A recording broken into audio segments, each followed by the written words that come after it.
Hey everyone, I just realized I was muted all that time, so I apologize. This is a real experiment, but um, just wanted to reintroduce Shaka King. He is going to be joining us via an interview that we did with him in 2016. If you're unfamiliar with this brother, he is the one who made Judas and the Black Messiah.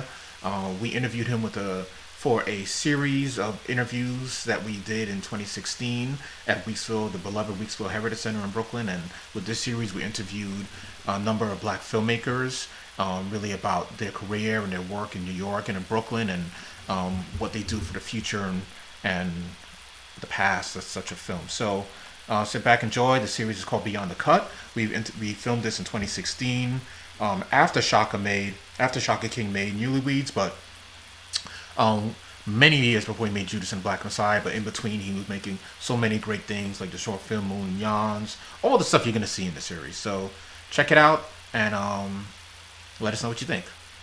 Be right back with it in a second.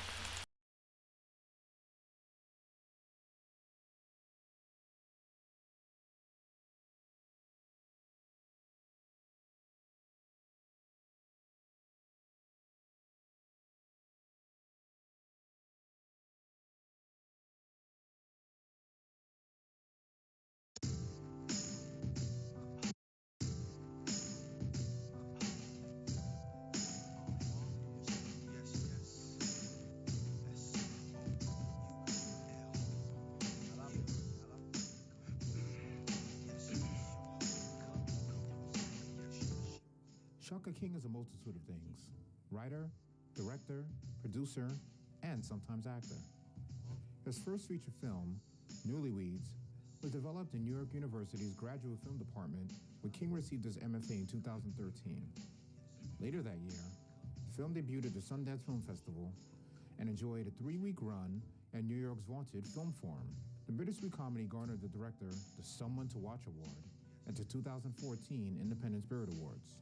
King's next film, the racial satire short Moulin Yawns, debuted at Sundance last January and soon after went viral. Concurrently, King brought his cinematic and social relevancy vision to Black Out for Human Rights, a network of concerned citizens who commit their energy and resources to immediately address the staggering level of human rights violations against fellow Americans. His Blackout film, The Most Wonderful Time of the Year, also went immediately viral and is as alluring as it is difficult to watch. Shaka is currently developing a half-hour dramedy with producer Russell Simmons for HBO. King is a native and resident of Bedford-Stuyvesant, Brooklyn. Ladies and gentlemen, please welcome Mr. Shaka King. Okay, thank you once again for coming out. I really appreciate your doing this for us. No problem. Okay, cool. So, as I just mentioned in your bio, you grew up here in Bed-Stuy. Mm-hmm. You know, how was it growing up here, Bed-Stuy for you? Like what type of work did your parents do? I loved growing up here. My parents were both teachers for the Department of Education, formerly the Board of Education when they started. And they did that for, I think my father over 30 years, my mother over 20 years. They're both here. Yeah, and then my mother, when I was in high school, wrote a play, actually wrote a few plays. And then my father came on board as a producer, and they started taking these plays around the city. They played at the Victoria 5 Theater in Harlem that closed down, I think, fairly recently, National Black Theater in Harlem. A lot of places I'm not that is, the Billie Holiday Theater. Of course. In Bed-Stuy, Brooklyn, yeah. of course. And I used to work backstage. As a kid, helped build the stage because my uncle actually built a movable stage that would travel around to these different venues. So my father and my uncle built it, and I helped as a kid, and then also worked backstage. So that's a long answer, but that definitely has played a role, I think, subconsciously in me pursuing a career in the arts. That and other things. But you didn't want to go into theater. You ended up going into film instead. Yeah, I actually didn't like doing that. Didn't like doing theater. I didn't like doing. I mean, I was a kid. All I wanted to do was play basketball and listen to rap, and I didn't really want to, You're perpetuating work stereotypes. backstage. Yeah. Just I'm a stereotype. But I didn't want to do it, but they made me do it. But I did enjoy watching them. I did enjoy. There was just something about it was definitely attractive to me. And I just think, on a personal level, just being a part of the process the rehearsals being held in my house and it having such an intimate role in the process, I think, and seeing just how it did a lot for my family, I think was also huge for me. Yeah. So that was the intro into the arts. So then, what compelled you to want to become a filmmaker then? When I went to undergrad at Vassar, and I was studying English, and I wanted to be a writer. I wanted to be a short story writer. I started writing short stories in high school.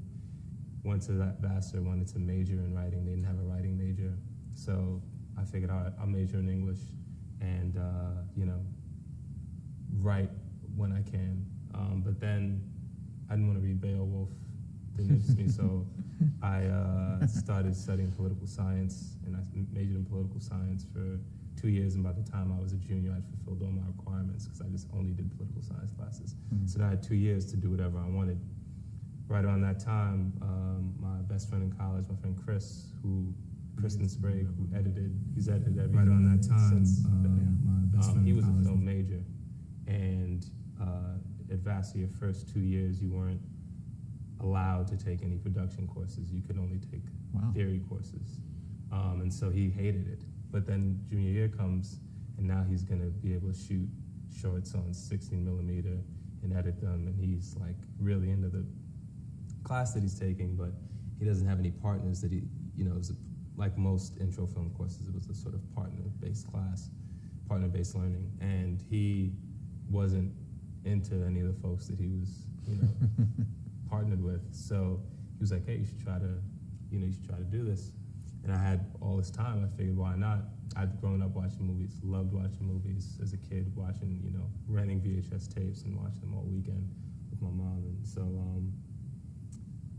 I started taking courses at my junior year and just loved it. Yeah.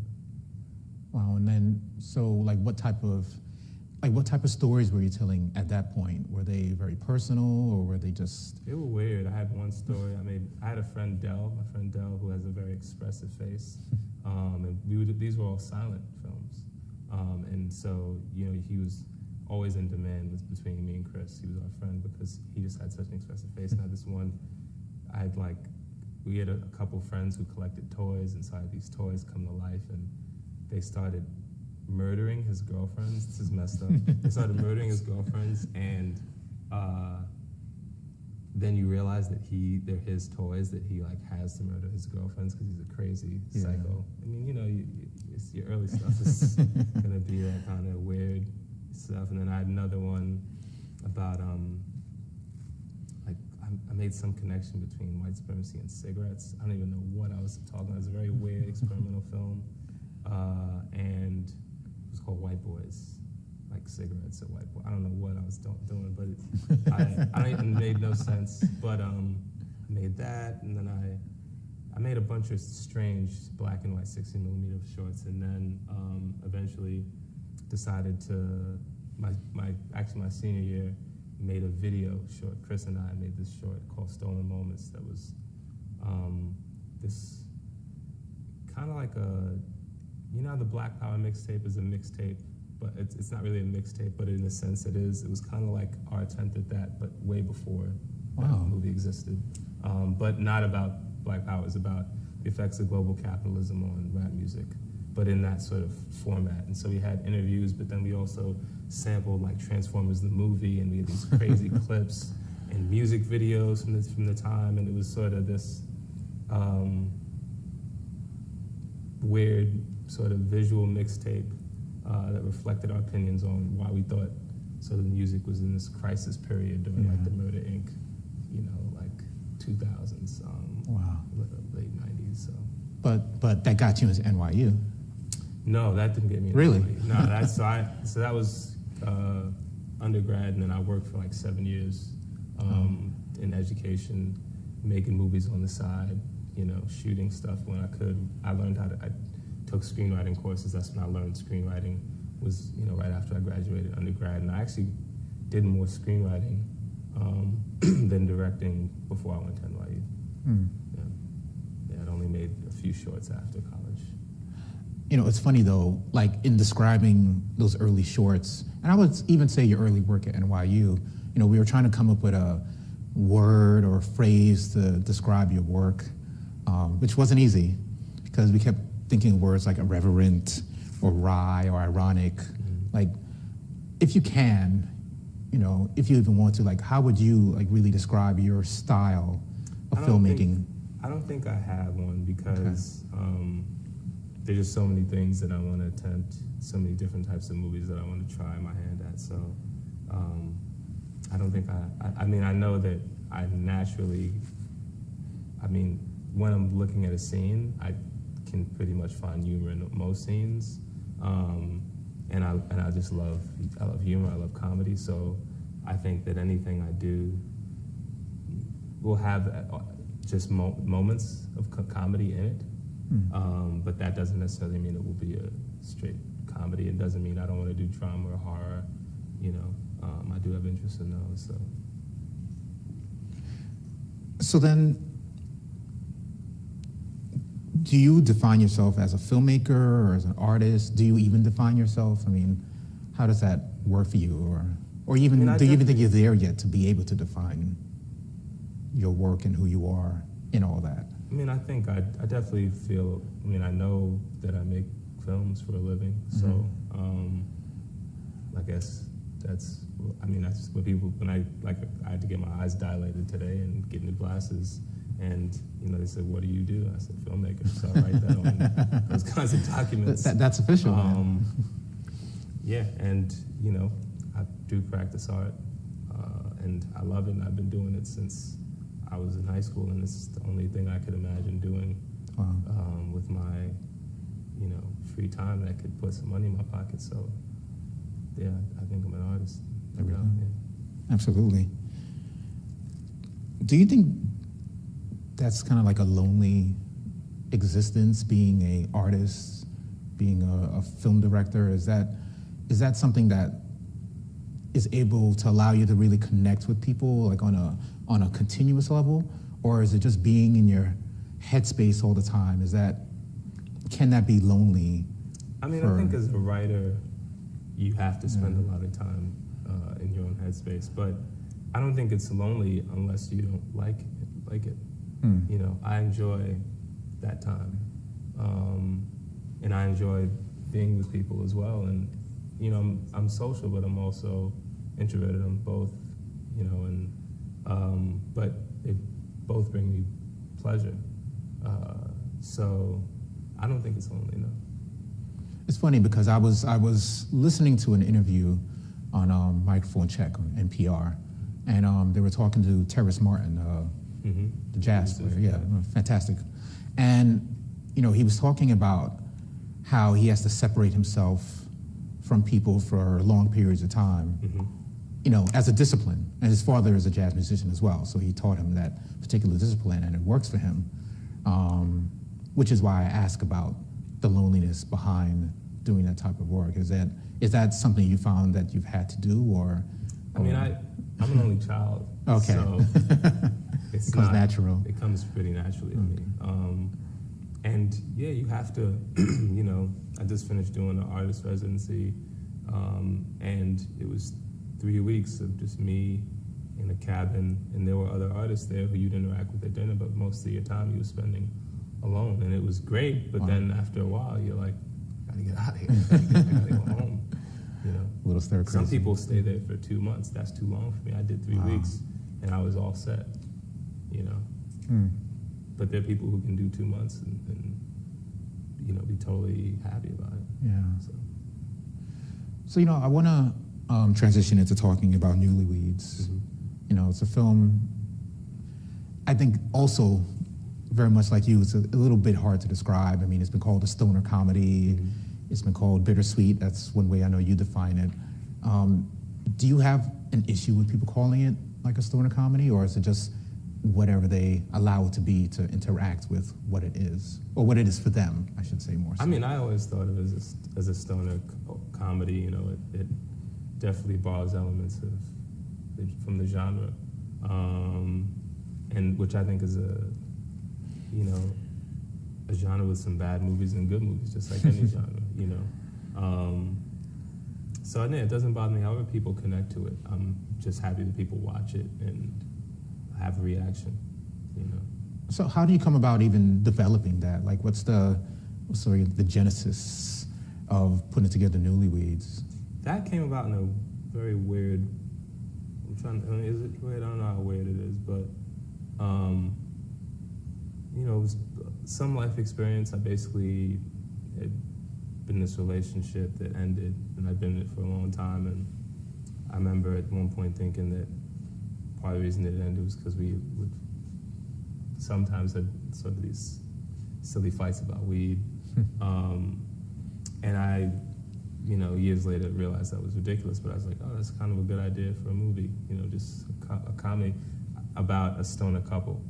And then the title came to me fairly soon after, and I was like, all right, I should definitely write this because, you know, make $1 million, you know, it didn't happen at all. But I, excuse me, I thought it was a very sort of, I didn't have many commercial ideas at the time, and I thought that this was like a movie that I could get funding for. And I thought it was a movie that lent itself to my sensibility in terms of mixing comedy and drama, because just my opinions on being a stoner as a stoner were very complicated. You know, I just had a very sort of complicated relationship with weed as a weed smoker. So I felt like I could talk about that in a really authentic, unique way, in a way that other films sort of dealing with weed hadn't. That's why I was learning katakana. You know katakana? The head was on.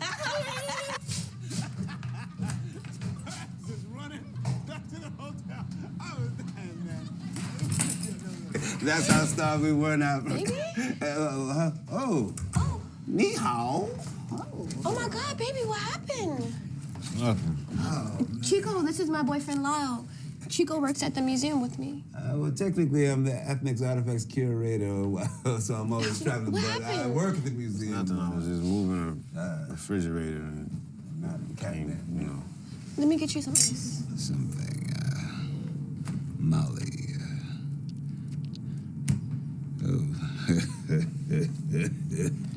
Isn't it awesome? Wars test. Tell him where you found it. No, it's boring. He doesn't want to hear that. Baby, try it. No. Yes. Oh, this buddy of mine, this little Inuit dude. He was like 4 feet tall. He wrestled an elk. It's cash. Oh, wait, hold on a second. One second. It's shit. I'm sorry. Sorry, man. Thanks, Phil. No problem, buddy. Oh, let me get something Yeah, to sorry share about that. that. Yo, I'm gonna go in here and twist something up. Okay, all right. Oh, shit, you know what? You're an artist. Look at that, man. You turned into like this Aztec print. Look at that. I can rock this out.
So you get this idea, and you write the script, but you're in NYU at the time, right? This is when you're a grad school at NYU. Okay, so then, but this ends up becoming your thesis film, which is very unusual for a feature film to be a thesis film, or it's not the norm, rather. It's starting to become in my Is year. it? In my year, we at least have 7 thesis features. Oh, wow, okay. I could be wrong, but it's like a very large number. And you know, I'd say the 2 years preceding my year, like the first one I think was Kari Fukunaga with Sin Nombre, and then he probably wasn't the first ever, but he did it, and then with Shot, Ernesto Green did it with Gun Hill Road. Yeah. And I actually crewed on his second year film, so I watched him. I was like, the people are doing this. You know, Dee Reese, even though Pariah wasn't her thesis feature, it was Right an after. offshoot of the short that was her feature. So, or rather, the short that was her thesis. So I'd seen it done, and my peers had seen it done, and you know, it's kind of like, you know, LeBron sees Kobe, and he's like, oh, Kobe can do that, I can do that. You know, Kobe sees Mike, he's like, oh, Mike can do that, I can do that. You know, so you watch these people do something that seems very difficult, and you think is possible, and that's why I think a lot of our class, and also the school started to support it once they saw that students were really going to try to do this, and were getting these movies made, and these movies were performing. You know, it made sense. USC's had a sort of pipeline to the industry for a long time now. Absolutely. You know, NYU's all the way on the other side of the country, but still has the network and the access to create a pipeline to the industry. And so our year, they started to sort of take formal steps, particularly the Dean Johns and Tori started to take formal steps to make that happen. And now it's like they literally have a pipeline. Wow. So. And so, you know, like I said, you write it, you get support from NYU, and then you just have to find the money and everything, and the casting. And so just tell us a little bit more about that aspect of it. So I wrote it when I was at NYU, and I was looking for a producer, and there was actually a producing school at NYU, but I didn't have any real relationships with any of the students in the school. It had just started right around the time that I started at NYU. And so I did have a friend, however, my friend Michael Matthews, who was my year at NYU, and we crewed on a bunch of films together, and I know he had producing aspirations. He was one of the few non-producing majors who went to every producing class, and just has an interesting mind and way of thinking of things, and was somebody I really trusted, whose opinion I valued highly on a creative level. And so I asked him to come on board as a producer, and he was all about it, and you know, just helped me with giving me notes on the script initially, and just like we started developing it together. And then he'd associate produced the movie for a guy named Jim Warwick, who had sold the film to Fox International, and was able to leverage the money that he made on the film. He was able to convince his investors to basically double down on our film. And so Jim came on board as a producer, and you know, he had filmmaking experience, and so Mike and I like largely deferred to him, and he just like started really getting the ball rolling on a nuts and bolts level. And then the last producer on board was Ben Akinagbe, who played Chris Partlow on The Wire, and he helped us in terms of introducing us to a lot of cast members. That's how we met Amari. That's how we cast Hassan Johnson and Isaiah Whitlock Jr. And Diane Neal, and so a lot of the more high-profile names you see in the movie came through Banga. Wow. So And Banga's a Bed-Stuy cat too. So. He is. Yeah. So he lives out yeah. So Newlyweds was also the first time that you worked with Daniel Patterson. No, it's not. I actually okay. worked with Daniel. I worked Daniel before film school. Oh, wow. The year before, the summer rather, before I started film school, he and I shot a music video for some friends of mine, actually Tone Tank, who's in Newlyweds. Yeah. Daniel and I shot a video for a group he was a part of called Illard, and theirs called Razor Bumps that I directed and Daniel DP'd. Oh, wow. And that was the first time we collaborated, actually. So we were friends from then. But we didn't collaborate again, I don't think, until Newlyweds, which is kind of crazy. Shorts, it just never worked out. The scheduling never worked out for us to collaborate on another short between that video in Newlyweds, but 4 or 5 years later, however many years later, we got to make that film. And then again, because you worked with him on, and you guys saw the clip from Flatbush 33014 and then Moulin Yans. I mean, totally underrated. I think grossly underrated cinematographer. I agree. Who should be getting a lot more shine. I agree. But just so you've been working with him for a while though. Then, so can you just tell us about how the collaboration between you two works? Usually, there's a series of conversations, and then I do a shot list, he does a shot list, then we combine shot lists, and then we kind of shot list together. And then we, usually, by then we might have some locations, we start visiting locations, we visit locations, and then we shot list again after we visited the location. So and then throughout that time, there's, references that we're taking a look at visually, and, that's what we do. So that's a real interesting process, and I know with Moulin Yans, you guys shot that over, was it 2 days? It was a short amount of time, No, right? It was like 7 hours. Excuse me? Like in 7 hours. You shot that in 7 hours. Yeah, we did it in 7 hours. Wow. How? I mean, that's a long. 3 cameras. Oh, okay. At one time. Wow. 3 cameras at one time.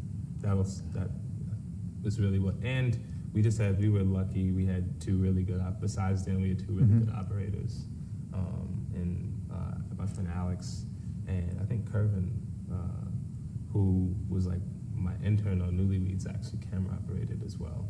He did a great job. Jeez. Yeah. So, not Newlyweds, I'm sorry, Moulin Yans is like a social satire. Like, how would you describe Moulin Yans? I would say racial satire. Racial satire, like, Yeah. okay. Yeah. Okay. Like, so what made you think about doing a film like that? So the other 2 guys in the movie are my cousin and my friend Cav.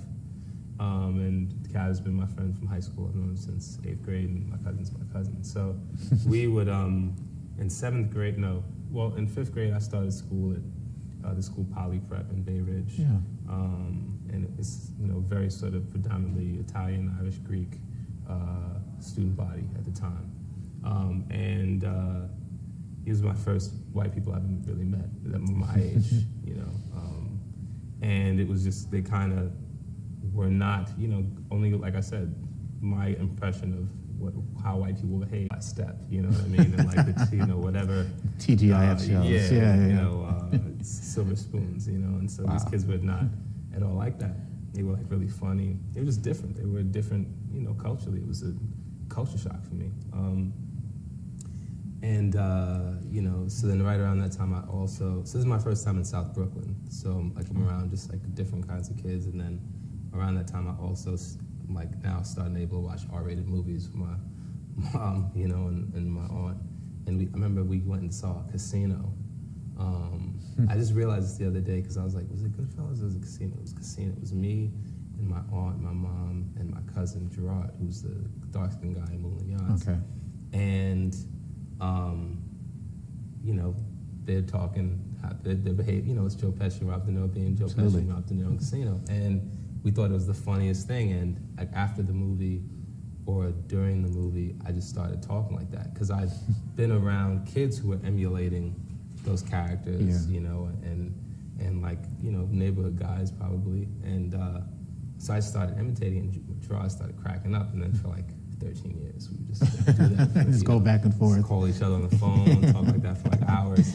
And then my Cav, he, joins me in high school, and we're on the back of the bus, and he can imitate anybody. So we start doing that, and then I had a friend Twan who got into it, my friend Larry got into it, and so it became a sort of comedy troupe thing we would do. And so Chris, my longtime editor, who's also my best friend from college, has observed us do this. We kind of stopped doing it, really in our like 20s probably, but he had seen us do it on some occasions in college, and so he was one day watching A Bronx Tale, and there's that scene where these black kids bike by in the, Italian neighborhood. Yeah.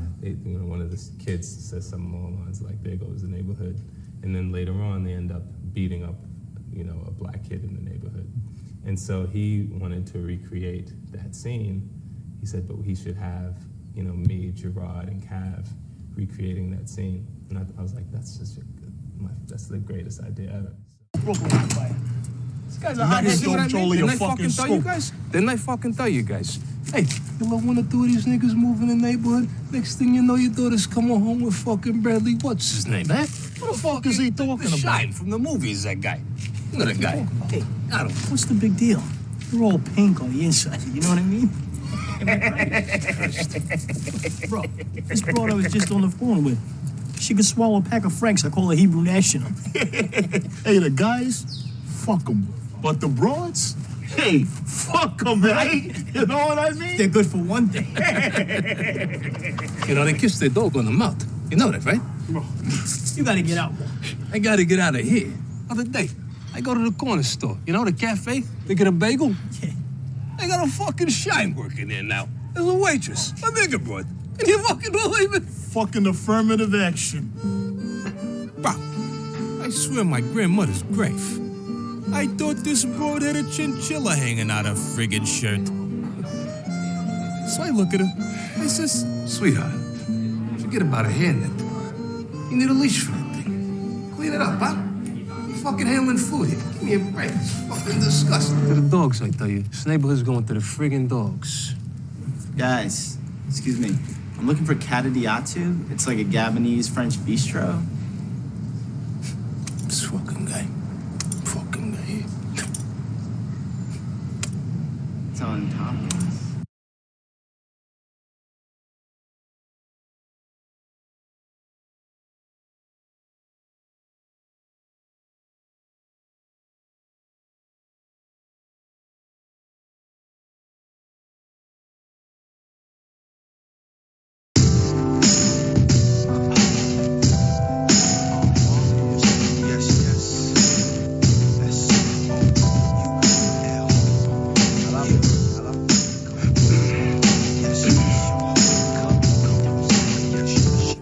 Shaka King is a multitude of things: writer, director, producer, and sometimes actor.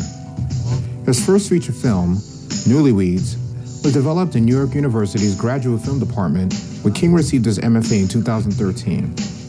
Later that year, the film debuted at the Sundance Film Festival and enjoyed a 3-week run at New York's vaunted Film Forum.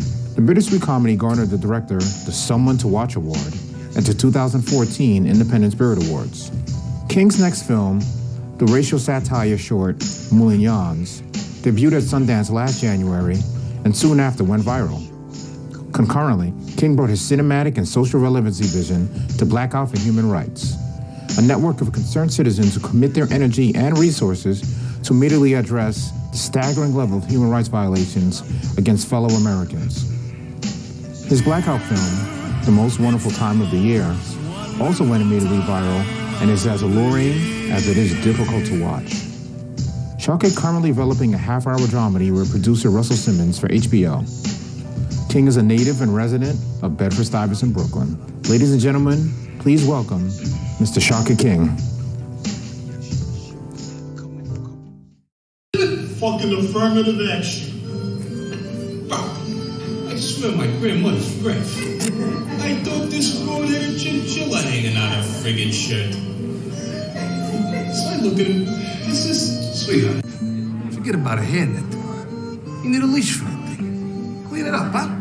You're fucking handling food here. Give me a break. It's fucking disgusting. To the dogs, I tell you. This neighborhood's going to the friggin' dogs. Guys, excuse me. I'm looking for Kadadiatu. It's like a Gabonese French bistro. We started writing it, but we could never, we had this thing where he was like, we wanted to satirize gentrification in Bed-Stuy, right? Or we wanted to satirize gentrification in Bed-Stuy, but from that perspective, so the avatar of gentrification in Bed-Stuy would be like a white jogger, right, in our minds. Sure. And so, my sense of humor is really dark, and I like to really push it. So I was like, we should end it where we're beating him to, we're beating him to death, right? And we're screaming like, you nigger, you Not funny, but funny. dirty nigger, like screaming that in his face, we beat him to death. And I was like, blood's like splatting the camera. And I was like, because we have to be crazy. It has to be like a dark ending. It has to be really like, because we had a sort of, that's just the way that we both think. And we were just like, we can't do it. We can't do this. If we do this, we're never gonna get to make another movie again. And like people are just totally gonna call us hateful and who knows, and so we didn't do it for like a year. And then one day I just decided we have to do this. So we have to figure out a way to make this work, without that ending. And then I also met Sheena Shavers, who plays my sister in the movie.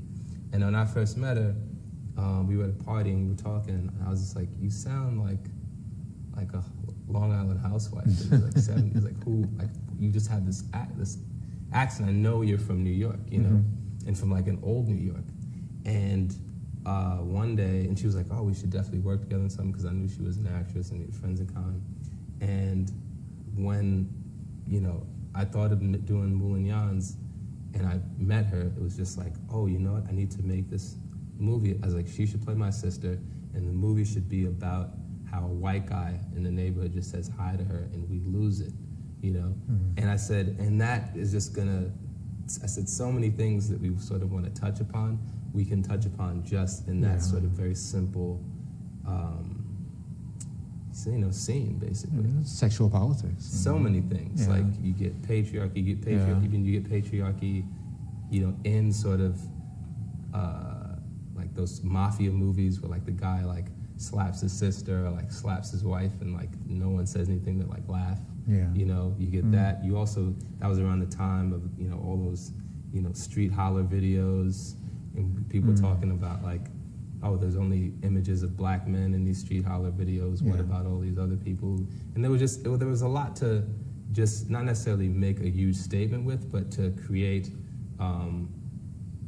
conversation and discomfort that leads to conversation with these, just put it out there. Let's just, there were just so many things. I mean, just down to the costumes, how like Cav is dressed like he's in Migos, but he's also dressed like, like a Guido, you know what I mean? And my cousins got on like a tracksuit and a do-rag, which is like black dudes be wearing tracksuits and do-rags, but Italian dudes be wearing tracksuits. You know what I mean? So it's just like, there's all these things, but like there's just so much stuff to play with. And I was like, I started to really get into it, and then I came up with the script, and we rehearsed for like a couple weekends, and it was just like old times. Like, my cousin, Cav, everybody just kind of just fell right into it, and it was very easy and fun to make.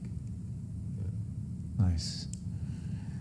So, what is it about for you about representing Black life, or what is it about then Black life that you find that's really important to reflect in your work? Because your work it's entertaining, absolutely, but you always seem to have something that opens up people's minds and makes them think about a lot more, even in a quick 7 minutes or so. So, like, what is it about representing that Black life that's so important to you? Well, I think for me, it's just representing complexity in any character that I create. And, in most of the material I've done, my characters are Black, and so I just think it's important to, just as a craftsperson and as a writer, as a director, as a artist, I like to be very specific. As a person, actually, I like to be very specific, and so I think that's what comes across. Obviously, I care about Black life very much, but and so I would never sort of do anything to betray my feelings on that. Just betray who I am, I found a great quote from you from an interview you did, I think last year, a couple years ago. It said, if people's idea of Blackness was as diverse as people's idea of whiteness was, then no one would say that Miley Cyrus is stealing Black culture by twerking. no one would think of twerking as black culture. You know. So, Well, it's funny because I've people talk to me about that interview. Oh yeah. And I mean, I recognize that like twerking is black culture, but black culture is so expansive that many things are black culture. So it's like, I also think, I think that, so there's that, but then also like today, I don't know why this is coming to mind, but someone sent me this link about this, it's 420 today. Yeah. It's weed holiday. Yeah. And someone sent me this link about this Bob Marley app where like it's like a Snapchat app where basically you can transpose Bob Marley onto your face for 420 when you send a Snapchat.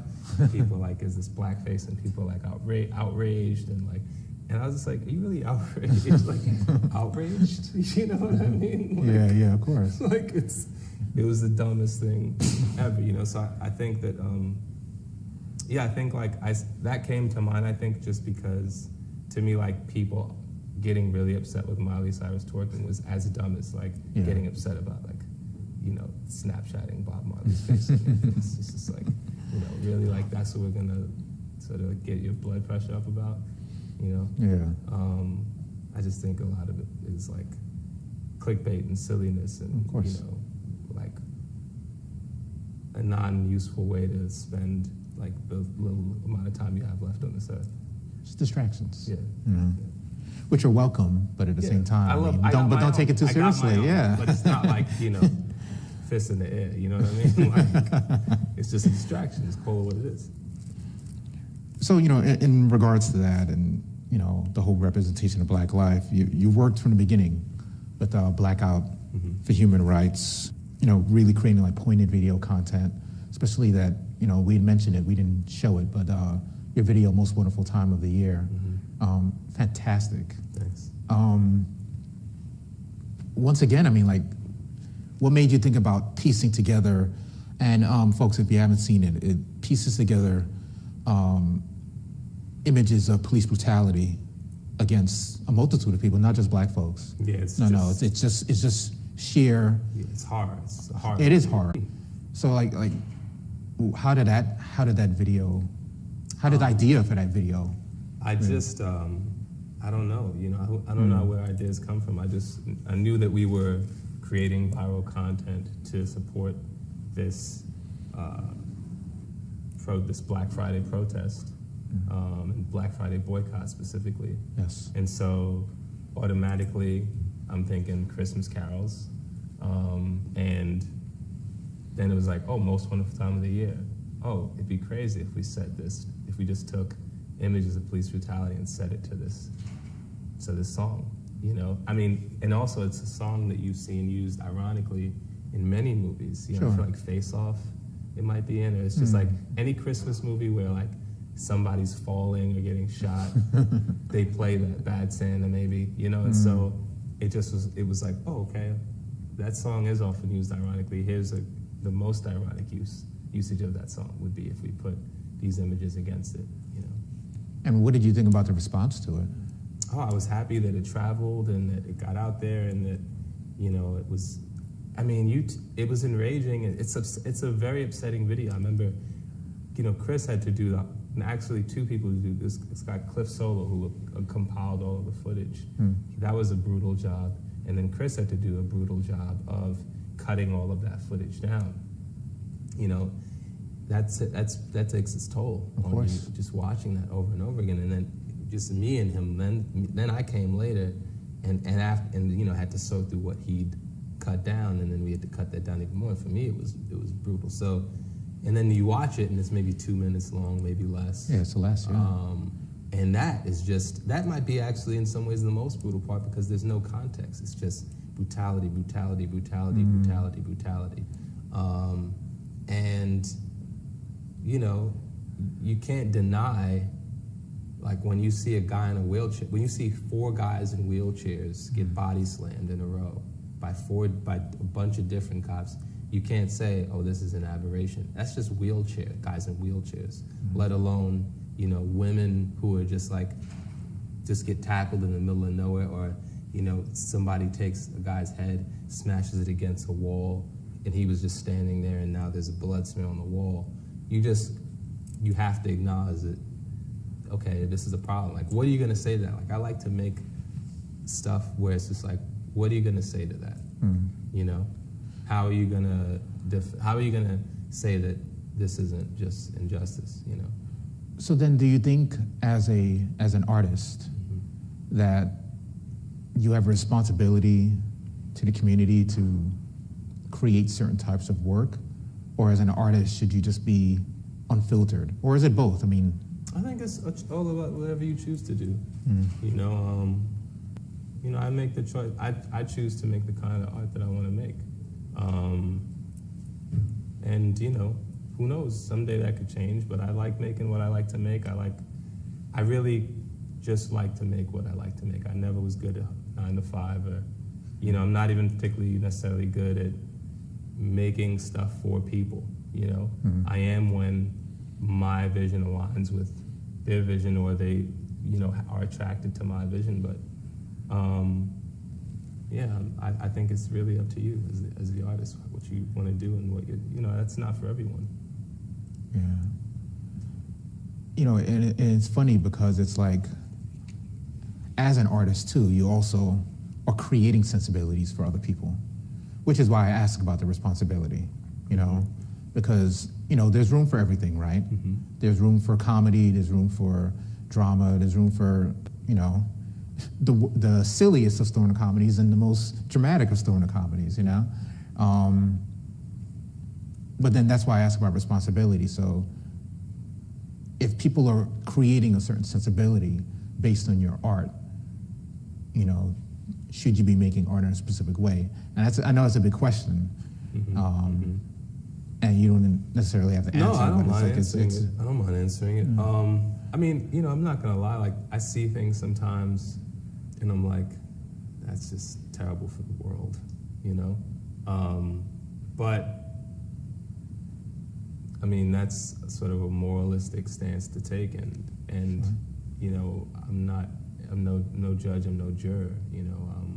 I'm just another artist. So, you know, that's almost, I can't say it's not quite the equivalent of, you know, me looking at a piece of material that I just don't think is that particularly interesting and saying, well, what place does that have in the world?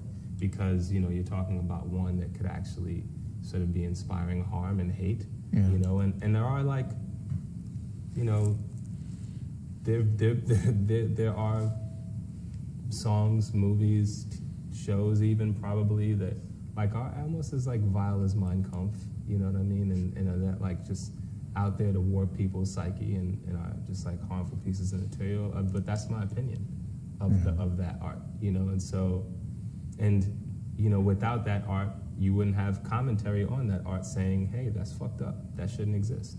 So I think it has to exist just so people can say this shouldn't exist, you know? There we go. So with that, like, what type of art inspires you?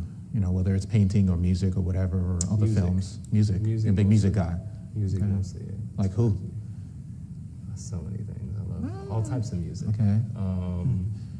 All types.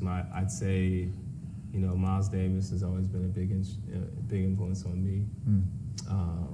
Madlib's always been a big influence on me. My first really big influence in terms of art was a Tribe Called Quest.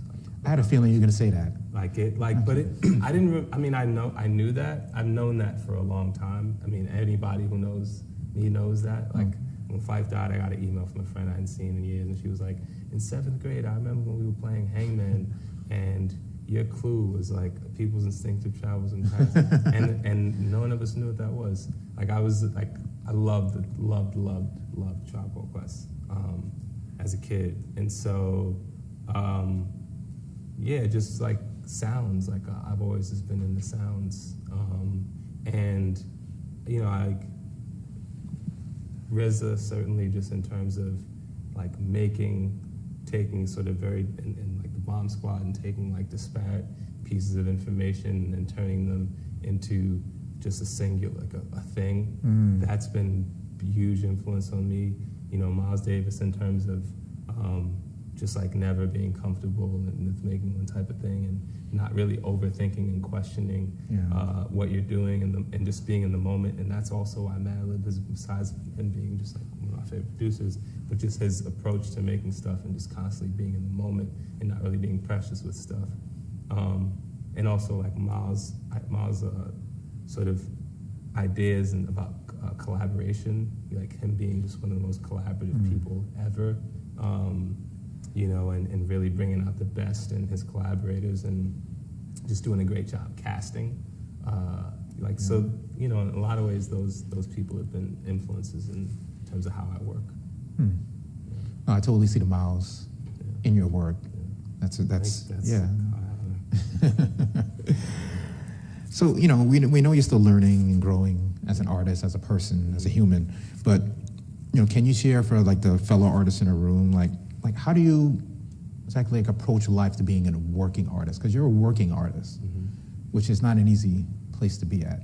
So like, how do you approach life in doing so? Like, how can someone become, just based on your experiences, you know, a working artist? Is about maintaining a certain trueness and integrity to yourself, or what is it? I think everyone has a different map, different road to get there. You know, for me, I'm lucky that I got a lot of support.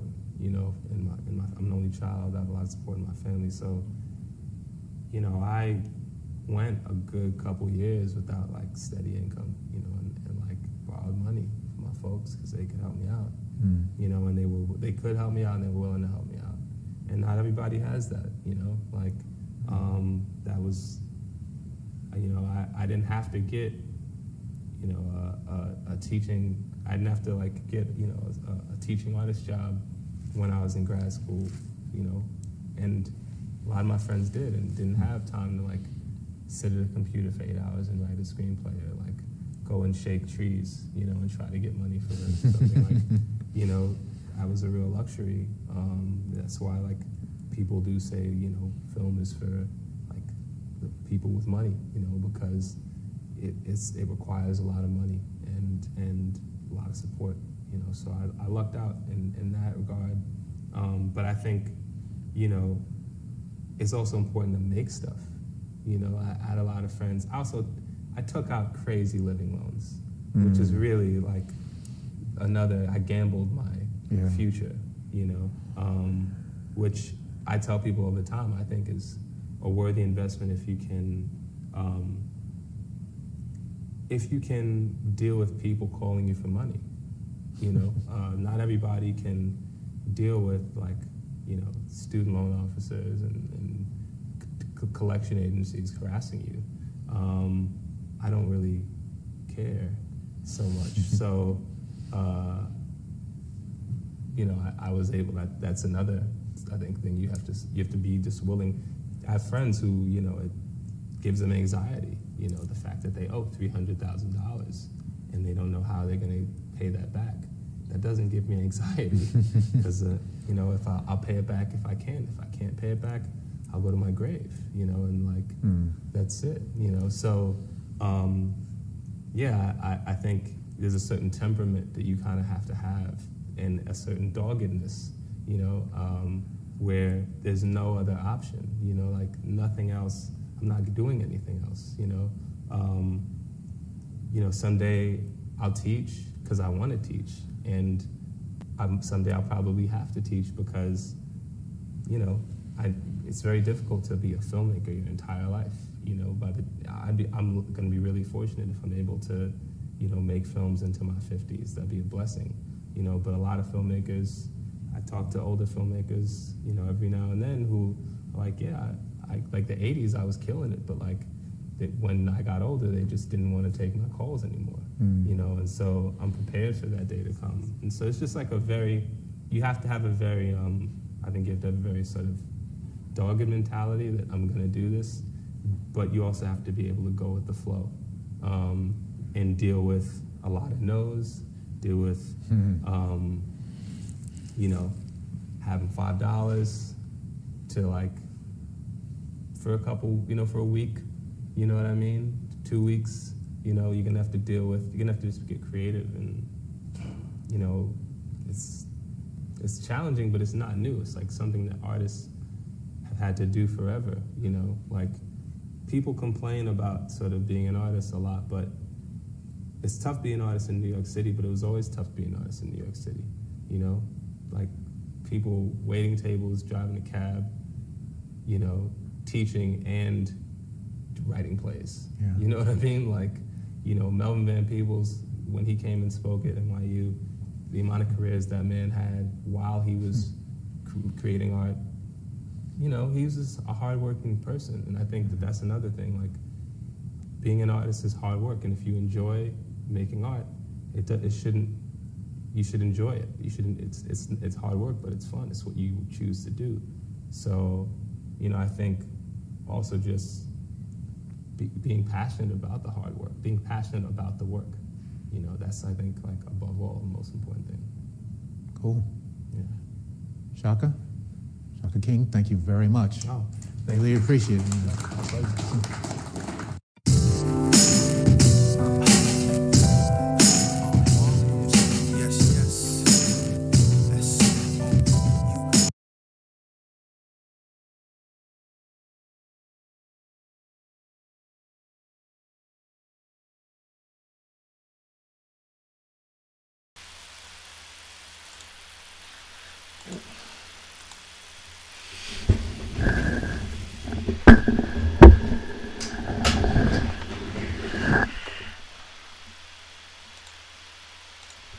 Hey, welcome back, everyone. Sorry about that little darkness there. Hope you enjoyed our first segment, which was our 2016 series Beyond the Cut, and our interview of Shaka King, who many of you know now is the director, writer, Oscar nominated director, writer of Judas and the Black Messiah, which was out in movie theaters and on HBO, still is on HBO Max right now. Based on an interview, for all those who were able to watch the full interview, you can see where the genesis of Judas and the Black Messiah really came from, just from his unwavering commitment to telling really substantial and grounded and truth while still artistic black stories. And you know, Shaka embodies what the Lumino is all about showing those types of films and showing stories from perspectives from filmmakers like him, but from filmmakers of multiple perspectives in the black community, which there are so many. And that's a lot about what he spoke about as well, is you know, not just being pigeonholed into one type of way of being an artist. And so we really appreciate him and his own stewardship as well, and our artistry in that way. So we'll be right back. We're going to show a little message of support, and then we're going to go into our next segment. So stay tuned.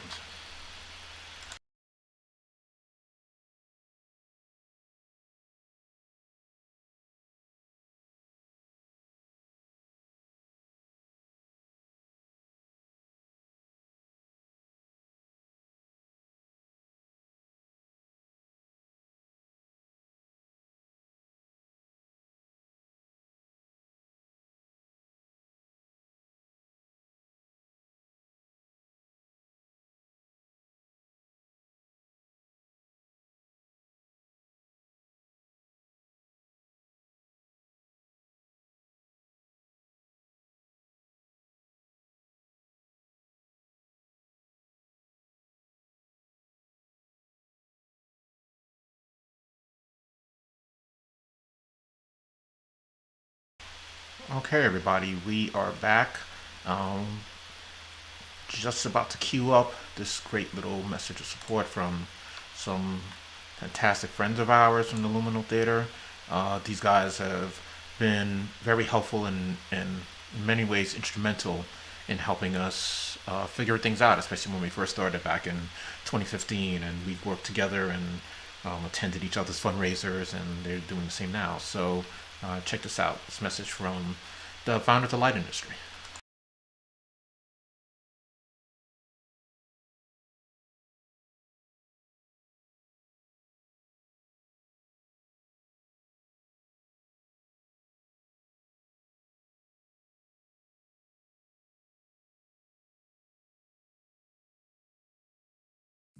Hi, I'm Thomas Beard, and this is Ed Halter. Together, we run Light Industry, a small venue for film and electronic art in North Brooklyn that's been operating since 2008. And we wanted to urge you to support the essential work of our friends at the Luminal Theater, which in recent years has become one of the most important, innovative, and active venues for independent cinema in New York City. We've long admired the Luminal's programming and have always been impressed by their unflagging commitment to bringing some of the best cinema to Black communities in New York City and beyond. They've brought hundreds of important independent and classic films directly to viewers where they live, creating one-of-a-kind events that will remain in audiences' hearts and minds for years to come. And they've done all this amazing work themselves outside of any major institution. But work like this can't continue forever on talent and gumption alone. That's why support from individuals is so crucial to help keep this important project going. And if recent years have taught us anything, it's that we cannot take small arts organizations for granted. The work that Luminal does isn't just excellent work, it's absolutely vital to life in our city. So please, give to Luminal today.